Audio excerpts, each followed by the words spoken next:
particularly for our judges, just for a reminder. Here are our judges, so thank you all very much for helping us out today. We appreciate that. And all of your fans at home watching this streaming live are clapping for you. I hear them. Okay, so this is just a reminder of the rules, and since our couple of contestants are here, just remember we've already gone over all these rules.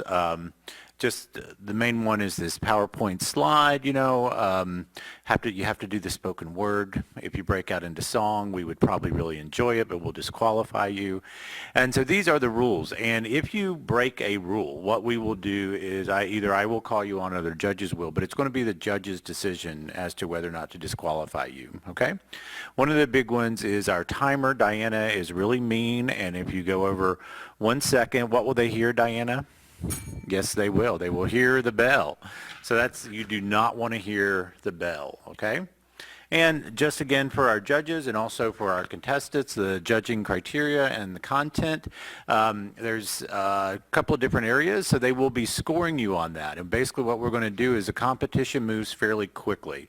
So you'll come up, I will put a microphone around your neck. That is for the audio feed, not necessarily for this room, but making sure our audio gets that. And once you come out onto the platform and you begin to move or talk, that's when Diana will start the clock, okay? If you forget what you're saying during the presentation, the clock keeps going, okay? So we won't stop the clock really for any reason. So it's your 3 minutes. So use all of it if you can, okay? And then mainly we want you to be engaging. So relax, take a couple of deep breaths, and talk to your audience. Talk to the judges about your research.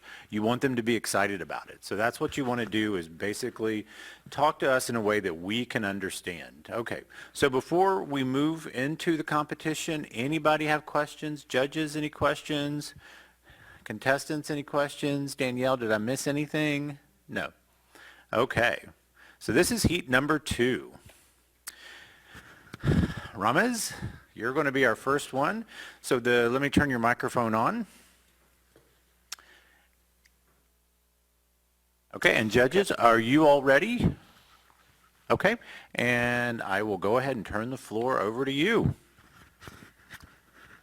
The Texas Department of Transportation estimates that they will need $4 billion this year to fix everything wrong with your roads. Nationally, drivers spend over $100 billion each year fixing damage to their vehicles due to poor roads, like that one in the picture. Up there on the screen, you see roads that are of the type that you like to drive on. And right next to it, you see roads that if you live in Austin, you're probably used to driving on. Now, my research focuses on how we can solve this problem. So what we've done is we've realized that the biggest problem in building roads and creating distresses in roads is using the wrong materials. How do we know what the right materials are? Well, we test them in the lab. Up here, you see an example of a typical laboratory test that we do for cracking in roads. Now, asphalt mixtures are the most common material used for constructing roads. Think of asphalt mixtures like a Rice Krispie treat. You've got aggregates, which are like the Rice Krispies, and you've got binder, which is the glue that holds it all together. Now, when you mix these two materials, you make asphalt concrete. So what we do is we make those samples in the lab out of the materials that we want to use on the roads. We test them, and we see what has to happen for them to crack. What we realized is that asphalt mixtures almost entirely crack along the binder, rarely along the aggregates, which are strong rocks. So we decided to just test the binder. That's a typical example of a failed asphalt binder. You can see that it fails by some kind of mechanism that looks like bubbles popping almost. It doesn't look like how you'd expect a crack to form in a normal material. It's because asphalt's very unique. Asphalt comes from the petroleum industry as a byproduct, and what we notice in asphalt is that every producer's mix is a little bit different. The problem is, we haven't figured out a good way to tell those differences apart until we actually get it on the road and we see what happens. So, what we figured in the lab is we want to go all the way down to the smallest level possible, the microscopic level. That's what you see behind me in these photos. Here you have different asphalt binders, the microscopic level, both their surface and inside the material. Now, the goals of my research are to see how we can connect what we see down here all the way back up the chain to ensure that our roads look like that and not that. How do I propose to do this? Well, going through each step of this process. So we've got microscopes that can tell us what each binder looks like at the very smallest level, up to binder tests, to mixture tests, and then we can actually test it in the field on the road. My goal is to tell you what exactly you should put in your asphalt binder to prevent it from cracking like that. Thank you.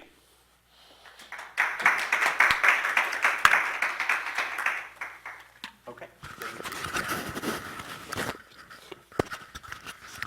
And thank you on behalf of all the drivers in Texas. We appreciate your work.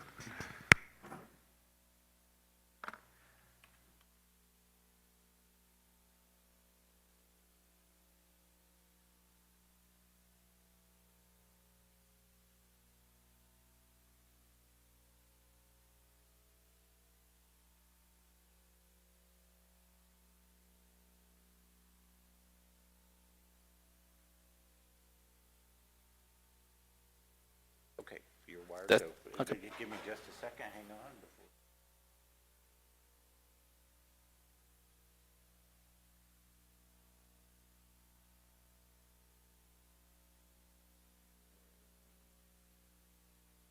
Roadway crashes is one of the biggest problems of our contemporary world.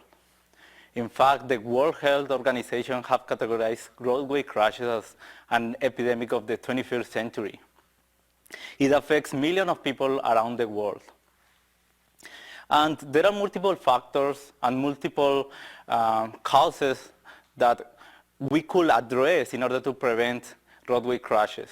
And one of them is improving pavement friction. It has been observed that when there is low pavement friction, there is an increase in roadway crashes. And the opposite is also true. When we have good pavement friction, the likelihood of roadway crashes tends to decrease. So you may be wondering, well, why don't we provide good pavement friction in all our roads? And the answer is because there is not enough money to do that. It will be a little bit expensive, and there will be no money to address other problems. So we need to do a balance here. We need to find a balance here between improving pavement friction and, and reducing roadway crashes. And so far, this balance has been found just using historical values or qualitative methods. And this is where my research plays a role here. I developed a framework in order to quantitatively estimate what are the benefits and the costs of improving improving pavement friction and thus reducing roadway crashes. So we developed, first we needed to understand how the pavement friction degrades over time. We use Markov chains to understand that. Also, we need to estimate what are the costs if we want to improve pavement friction. And the last one is using statistical tools, link what are the expected number of crashes for different pavement frictions. And we have these nice curves that you could see in the right. And the advantage of this framework is that first you could quantitatively see what are the benefit-cost ratio of setting different goals of pavement friction. Also, it could be adapted. It's flexible enough so it could be adapted to different counties, different municipalities, cities. So in different climates or regions where the deterioration is different, you could apply the methodology. And this curve will shift to the right, to the left, up or down, but still you will be able to quantify it quantitatively. So that was the result, and this is a tool that I hope it could be implemented in multiple agencies. So engineers could continue saving money, public funds, and avoid roadway crashes. Thank you.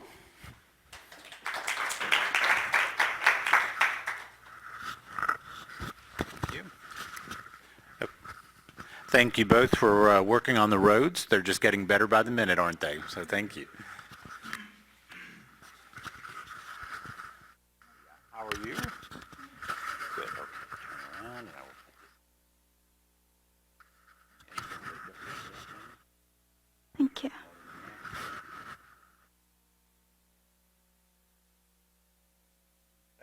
get the judge.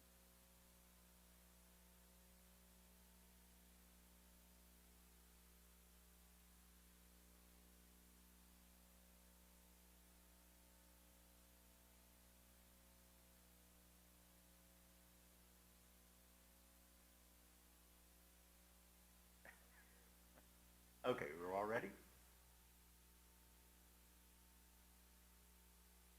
Skin cancer is the most common cancer in the US. Imagine that you notice a red mole on your skin and worry about it. You go to the clinic to see a dermatologist.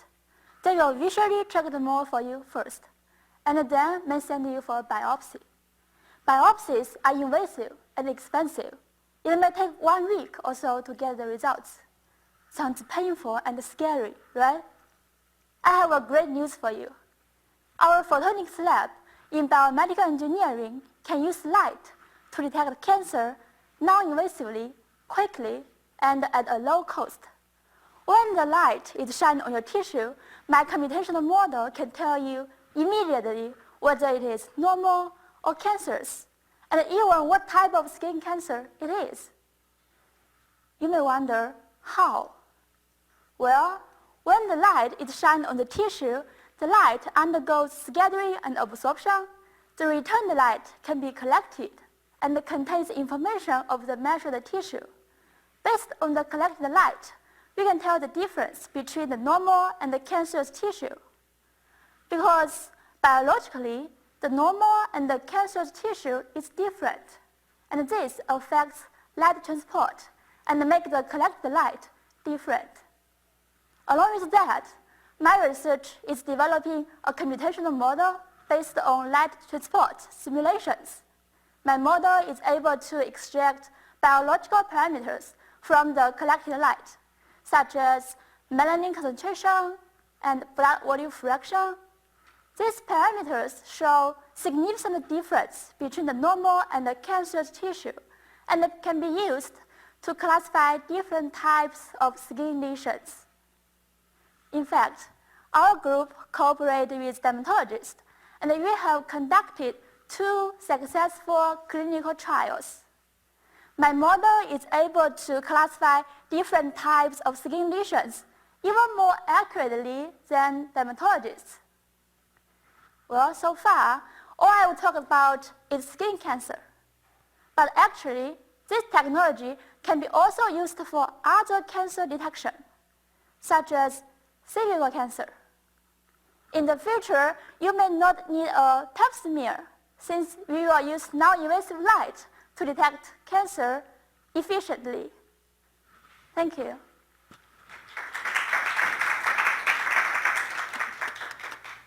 Thank you.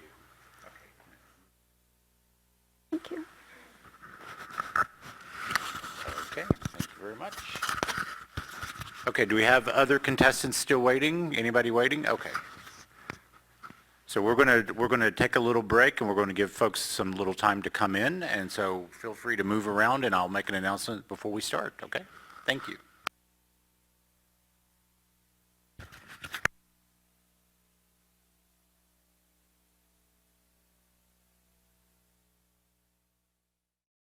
To deliberation, and then anybody who comes in after we leave for deliberation will be moved to tomorrow's seat. And I would guess we will be back with the announcement about which one of you or ones of you will go for the final, I'd say by about 10 after, 15 after 2. We'll make that announcement, okay?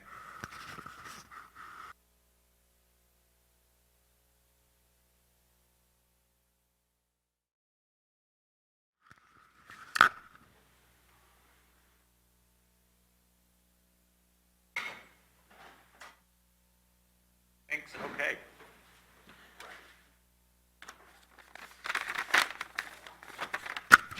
First of all, thanks again to our judges.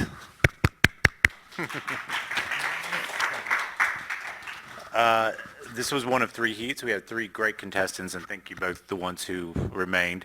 So what's going to happen next, I'm going to announce the names of the people moving forward, and then Danielle, you will contact them, and we will see the finalists tomorrow afternoon. I think we start at 2. So the great news is that both Ramez and Yao are moving forward to the finals. So